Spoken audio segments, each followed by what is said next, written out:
Titanic को लेकर ये बात कही जाती थी कि टाइटैनिक तो कभी डूब नहीं सकती, लेकिन 15 अप्रैल 1912 टाइटैनिक सैंक। टाइटैनिक डूबी, लेकिन फिर उसे बाहर क्यों नहीं निकाला गया? क्योंकि टाइटैनिक तो इतिहास का एक धरोहर है, फिर उसे बाहर क्यों नहीं निकाला गया? मैं बताती हूँ। Hello and welcome to uncut, मैं हूँ आपके साथ आशीष सिंह। टाइटैनिक डूबी साल 1912 में थी, लेकिन डूबने के कई सालों तक टाइटैनिक मिली ही नहीं। फिर 1985 में यूएस नेवी ऑफिसर और आर्कियोलॉजिस्ट रॉबर्ट अपनी टीम के साथ टाइटैनिक को ढूंढने के लिए मिशन पर निकल पड़े। फिर उन्हें पता चला कि आखिरकार टाइटैनिक कहां और किस हाल में है। जहाज को ढूंढने के बाद कई चीजों के बारे में और भी पता चला। मीडिया रिपोर्ट्स की अगर माने तो उनके मुताबिक टाइटैनिक समुद्र के 12,000 फीट की गहराई में डूबा था। ये जहाज डूबने से पहले ही सही सलामत था, लेकिन जैसे जैसे टाइटैनिक समुद्र की गहराई में समाता गया, ये दो हिस्सों में टूट गया।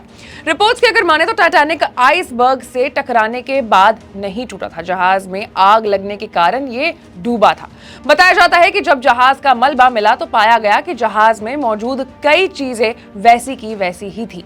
जहाज को बाहर निकालने की बहुत कोशिश की गई, लेकिन वैज्ञानिकों ने यह जान लिया था कि उसे बाहर निकालना लगभग नामुमकिन है। अब अपने मुद्दे पर लौटते हैं कि आखिर टाइटैनिक को बाहर निकाला क्यों नहीं गया और यह नामुमकिन क्यों है। इसके पीछे एटलीस्ट 5 पॉसिबल एक्सप्लेनेशंस हैं। सबसे पहला एक्सप्लेनेशन है यूएसए लॉ। टाइटैनिक की खोज के तुरंत बाद यूनाइटेड स्टेट्स कांग्रेस ने 1986 में RMS Titanic maritime memorial act लागू किया।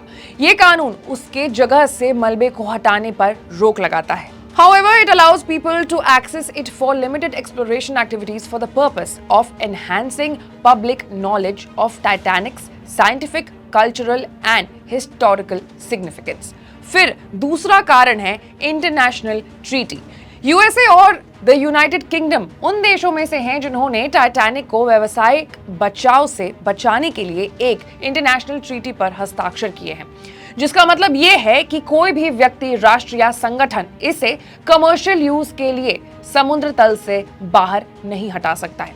US department of state says the agreement reinforces the United States collaborative efforts with the United Kingdom and others to preserve the wreck site as an international maritime memorial to the men, women and children who perished aboard the ship. The RMS Titanic of a major national and international historical culture and scientific significance and merits appropriate protection. तीसरा कारण है UNESCO convention. बात है साल 2012 की, जब the united states education, scientific and cultural organization यानी UNESCO passed a resolution to protect Titanic under its convention. फिर चौथा कारण है फियर ऑफ डिसइंटीग्रेशन। इस बात का डर कि कहीं टाइटैनिक को निकालने की कोशिश में वो कहीं टूट न जाए, पानी के अंदर ही ना टूट जाए। There are documented reports that metal-eating bacteria have already consumed most of Titanic's wreckages. फिर पांचवा और सबसे जरूरी कारण है एक्सपेंस यानी लागत। रिपोर्ट्स की अगर माने तो टाइटैनिक के मलबे को समुद्र की सतह पर लाने में कम से कम $35.5 मिलियन का खर्चा आएगा।